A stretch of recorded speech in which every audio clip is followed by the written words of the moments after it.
I'm Marquise Gordon. Now, we are just two guys who really care about what's going on in the world.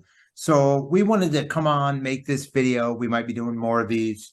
And Gordon, I wanted to ask you a question because it seems like the world is shifting towards, a cashless society. We see, for example, a company that I work at, they are using the pay with the palm at some of their locations where you Really? pay at, self-checkout with your palm.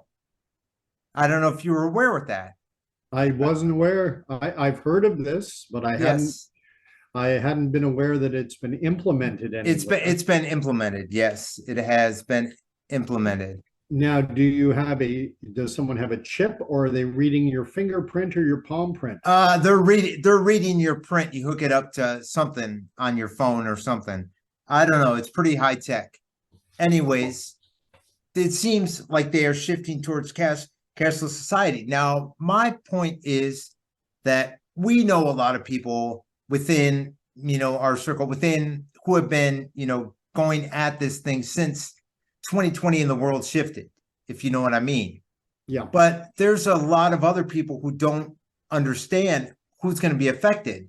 Like I look at it as the people who are just, whether they're asleep at the wheel or they're buying into what the mainstream media has to say. I don't know what's going on, or if they're just buying into what politicians have to say. But these people tend to lean towards, we want everyone into our country. We want, and if you look at it, people coming into our country, and we're not here to debate, immigration or anything. That's not what this video is about. This video is about uh, pro them, like the ones that are here, right? So the ones that are here tend to pay with cash often, and they don't know that people are shifting towards that. The ones in power are shifting towards making it cashless society for everyone, and they're going to be directly affected. So if you stand for them, if you stand for those people, you should stand against a cashless society. Well, what are your thoughts on this? Well, a while back, there's a gentleman by the name of, and I use the term gentleman loosely. His name is Yuval Noah Harari, and he's the top advisor to Klaus Schwab at the World Economic Forum, where the world's uber wealthy and hyper connected go every February for an annual meeting, and they hold conferences throughout the year. And this Harari, who is an author and bills himself as an historian, has talked about the fact that we are moving into the age of what he calls the surveillance state. And when you talk about a cashless society, you're still talking, there are still economic transactions taking place. But what happens is whether it's by the swipe of your hand, whether it's with a CBDC, this central bank digital currency, what you're talking about is every single transaction down to the penny tracked. And so if you think about simple interactions like a grandparent slipping a 10, 20, $50 bill to a grandchild, well, that wouldn't be allowed. No. If you think about a bunch of guys getting together at someone's house for a game of Texas Hold'em, and now all transactions would be tracked. An end to cash means a digital footprint following you wherever you go, and there's a record of every financial transaction you've ever done. And do we want to be living in a world where, Mark, we noticed you had a deposit into your account of $350. Where was that from? And well, I was playing poker with my buddies, and it's none of your business. Well, now it is their business. And so what I advocate, I buy all my groceries, all my gas. I do as much as I possibly can dealing with physical hard cash currency.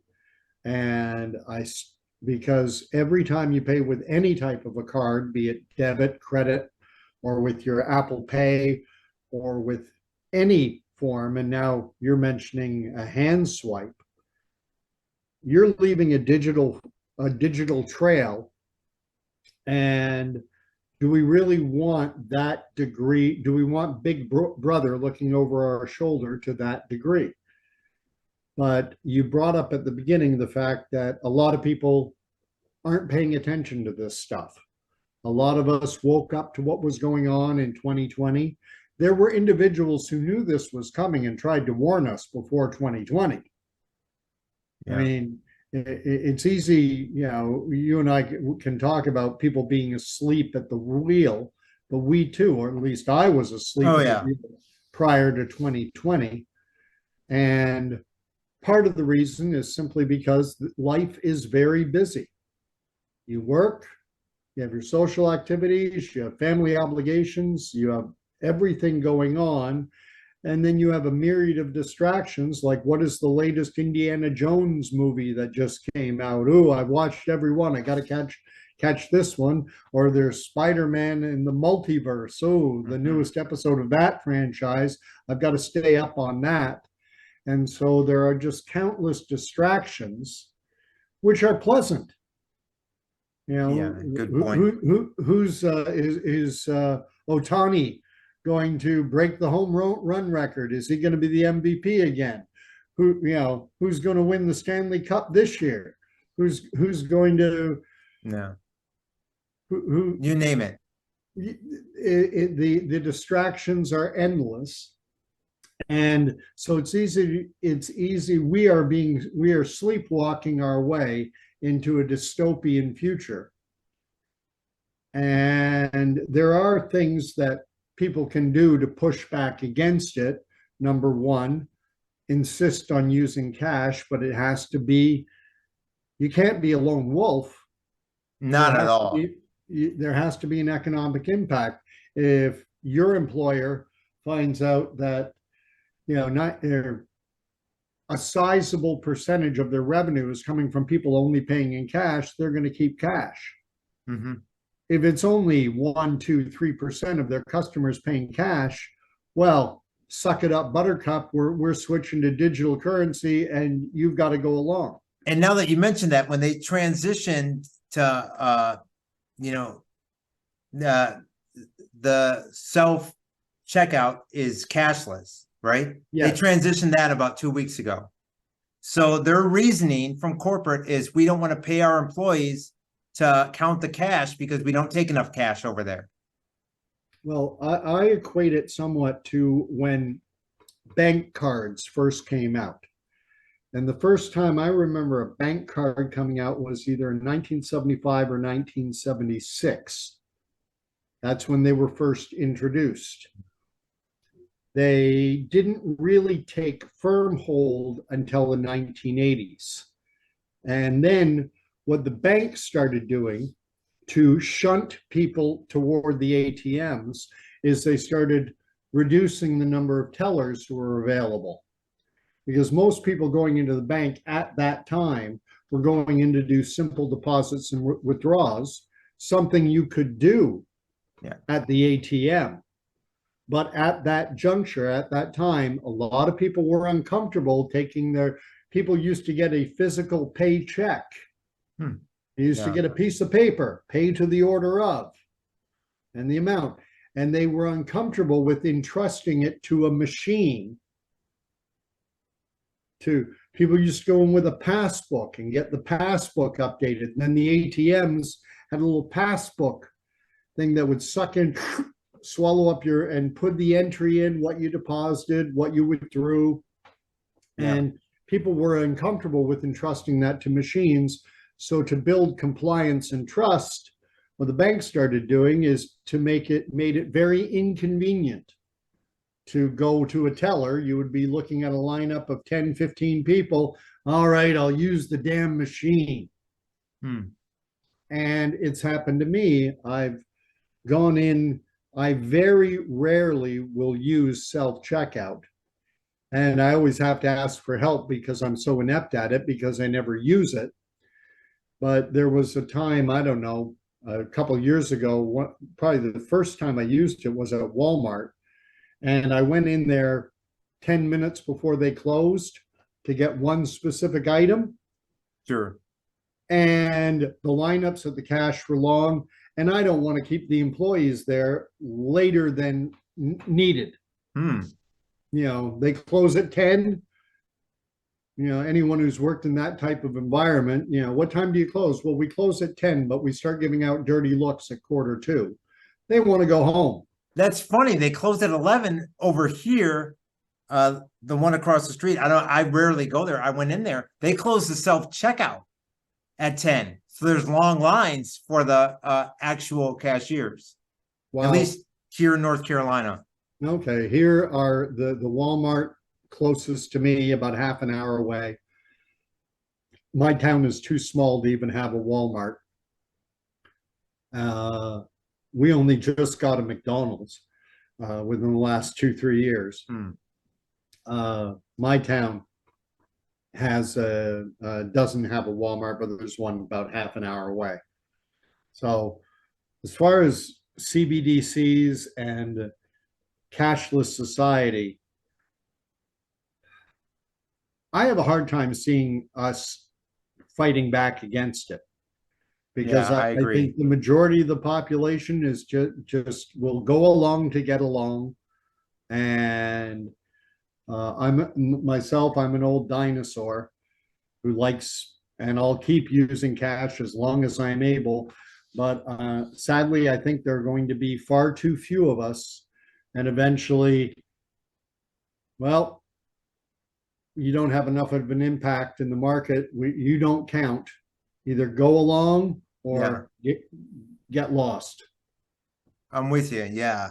But you get what I'm saying is, if somebody, whether it be, I don't like these terms, liberal, Democrat, I'm not political myself, but you get what I'm saying. If they're for like a certain population, whether it be Hispanic, who normally pays the majority with cash, then they should have compassion for those people and say, hey, look, what are they going to do? Because they're going to be screwed royally, because they don't get that it's transitioning to a cashless society.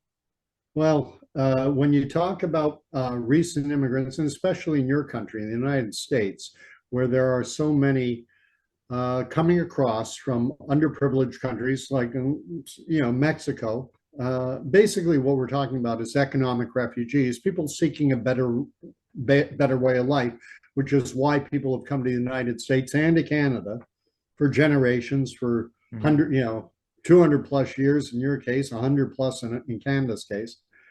And in a lot of cases, yes, these are individuals who operate with, firstly, they're not well heeled, they're not well to do, they don't have cell phones, they don't have long established bank history, and so they deal in cash. And it is contradictory to, on the one hand, say, hey, let's have an open door policy and let everyone in, but then at the same time, let's bring a system into place that's going to disadvantage these same people that we're bringing into the country. Yeah, or even shut them out because they're not aware, like you and I are, and we're not claiming to be better than any other people. We just come in tune with what is going on in the world, if you know what I mean. Yeah. Oh, there's so much going on right now. Cashless society. Yeah. It's just another element of the surveillance state and Big Brother watching your every move. And no matter who you are, we don't want this. That's for sure, right? That's the bottom line. We don't want this. And people, what's funny is, back in the day, I think you can verify this,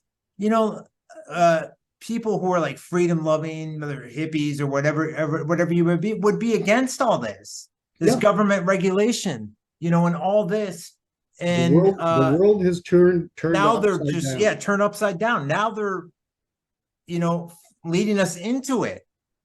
The baby boomers were in the 60s and the early 70s, were the hippie generation, the generation that stopped the Vietnam War, for example, and were anti-establishment, and don't trust anyone over 30 used to be one of their mantras. and fighting against the man, as to use the parlance of the day. Now they are likely to be bowing down and licking the feet of the corporate sector, who they used to rail against. Now, when free trade was brought in, it started out as NAFTA. I remember that well. Yeah. It didn't start out as NAFTA. It was something else, right? Called something else. Well, it was started out as the Canadian-U.S. Free Trade Agreement. It was an agreement between Canada and the U.S. And then it was later expanded to include Mexico and became known as NAFTA. And in Canada, we had an election over this. It was in and around 1989, 1990. And Brian Mulroney was our prime minister, and he negotiated a free trade agreement with the United States without a mandate to do so. He hadn't run an election. When he ran for election, he never said anything about free trade. In fact, he was asked during that campaign, before he became prime minister, if you're elected, would you pursue a free trade agreement with the United States? And he said, absolutely not. That would be suicide. The US is 10 times our size. It would be an unfair agreement. And then after getting elected, then he went and negotiated. And our Senate, in one of the few instances, the only one I can ever recall, our Senate, which is not an elected body, it's an appointed body, our Senate refused to pass the legislation forcing Brian Mulroney to call an election. And we had an election where free trade was the central issue. And close to 60% of Canadians voted for either the Liberal or the NDP party, which opposed free trade, and only 40-odd% voted for the Conservatives, who supported free trade. But in our crappy parliamentary system of democracy, 40% was enough to give Brian Mulroney's Conservatives the majority in the House of Commons, and he was able to ram it through. And we had free trade was brought in.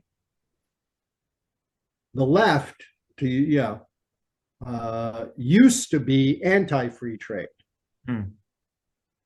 Now the left is pro-free trade. And this is what I mean, when we talk about the Turned upside down. Turning upside down, liberal, conservative, left, right, they change. Sure. The left used to oppose free trade. And then in your 2016 election, when Donald Trump was running against Hillary Clinton, it was Hillary Clinton who was promoting this Trans-Pacific trade deal. The liberal, the one on the left, was promoting it. And it was Donald Trump, the living embodiment of the right wing, who was opposed to free trade. 20 years, flip that back 20, 30 years earlier, and the roles would have been reversed. Sure. It would have been the one on the left opposing the one. Myself personally, I've never been a big fan of free trade, simply because it's a race to the bottom. It makes the only thing free in trade is capital moves freely. You and I get more and more restrictions placed on us. Money travels seamlessly across borders. You and I have to take off our shoes at the airport before we can get on an airplane. Good point. So, but I think we've beaten CBDCs and digital currency and palm paying